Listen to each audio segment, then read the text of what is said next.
हम कितना भी हाँ ना कर लें, पर भगवान यदि स्वयं दर्शन देना चाहें तो हम उस दैवीय शक्ति के सामने केवल नतमस्तक ही हो सकते हैं।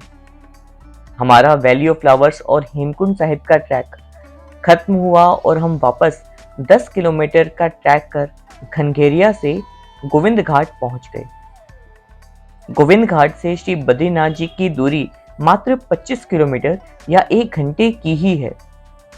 वैली ऑफ फ्लावर्स जाने से पहले मेरे मन में बहुत था कि जब हम श्री बद्रीनाथ जी के इतने पास तक जाएंगे तो कुछ साथियों के साथ मिलकर हम दर्शन करने अवश्य जाएंगे। लेकिन घनघेरिया में ही बारिश ऐसी शुरू हुई कि फिर रुकी ही नहीं।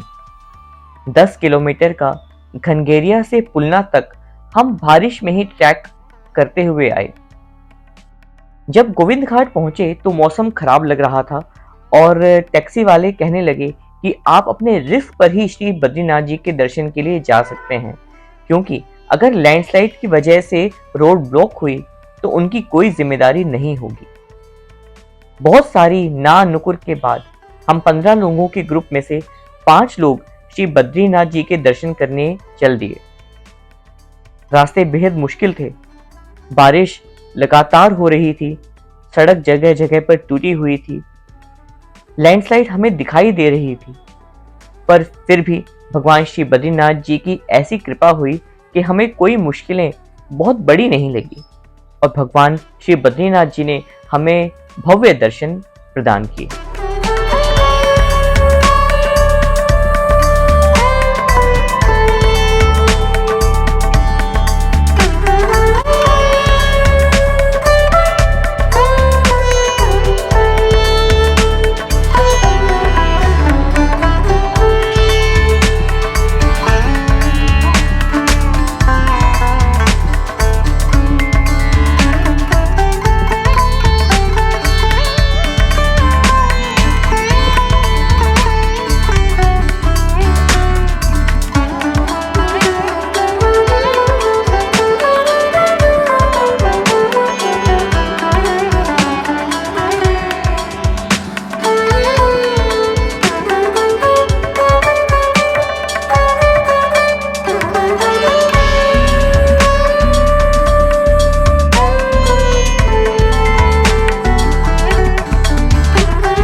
नमस्कार दोस्तों, विवेक ट्रैवल टिप्स में आप सभी का बहुत बहुत स्वागत है। बहुत ही सुंदर भव्य दर्शन हुए हैं भगवान श्री बद्रीनाथ के। अनएक्सपेक्टेड था, बिल्कुल भी प्लान नहीं था कि बद्रीनाथ के हमें दर्शन हो पाएंगे, लेकिन बहुत ही सुखद दर्शन हुए हैं। इतने अच्छे दर्शन हैं कि भीड़ होने के बावजूद भी सिर्फ 1 घंटे के अंदर हमने यहाँ पे अपने दर्शन कर लिए हैं। और क्या यहाँ पे जोश है लोगों के अंदर, देखिए बहुत कमाल का है। रियली में बद्रीनाथ में बड़ी जितनी सुन रहे थे हम कि दिक्कतें बहुत आ रही हैं, लैंडस्लाइड है, वो दिक्कतें ज़रूर हैं, लेकिन इससे कोई भाव कम नहीं हो रहा। लोगों की श्रद्धा इतनी है बद्रीनाथ भगवान के दर्शन के लिए अत्यंत।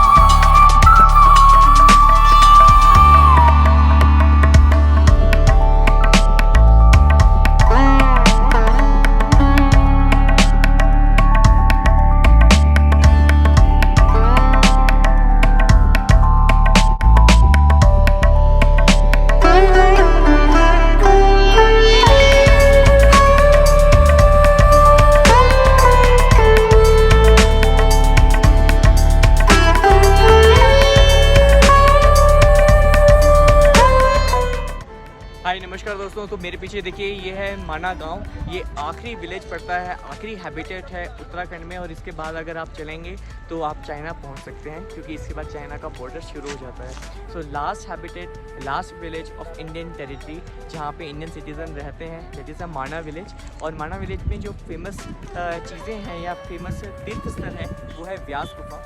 जी हाँ, ये व्यास गुफा वही गुफा है जहाँ महर्षि वेद व्यास ने महाभारत की रचना की थी। और यहीं पर गणेश जी ने उस महाभारत को लिखा था। और लिखते लिखते जब उनके पास कलम ख़त्म हो गई तो उन्होंने अपना एक दांत भी तोड़ दिया, इसलिए वो एक दंत कहलाए। और अपने टूटे हुए दांत से उन्होंने पूरी महाभारत वहाँ पर लिखी। तो इस माना विलेज के अंदर आप महर्षि वेद व्यास की गुफा में जा सकते हैं, गणेश गुफा में जा सकते हैं।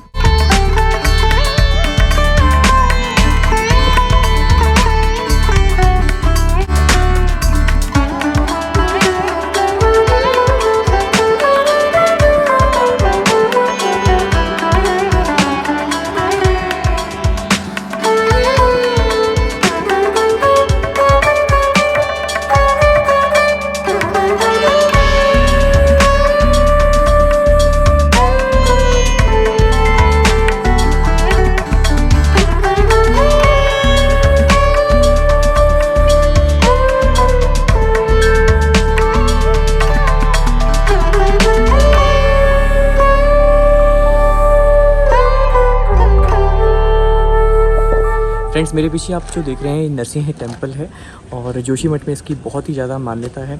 तो अगर आपका जोशीमठ आना हो तो नरसिंह टेम्पल में ज़रूर आएँ। और जो बद्रीनाथ में भगवान विष्णु की जो पूजा होती है गर्मियों में, सर्दियों में इस नरसिंह टेम्पल में ही भगवान विष्णु की बद्रीनाथ के रूप में यहाँ पे पूजा होती है।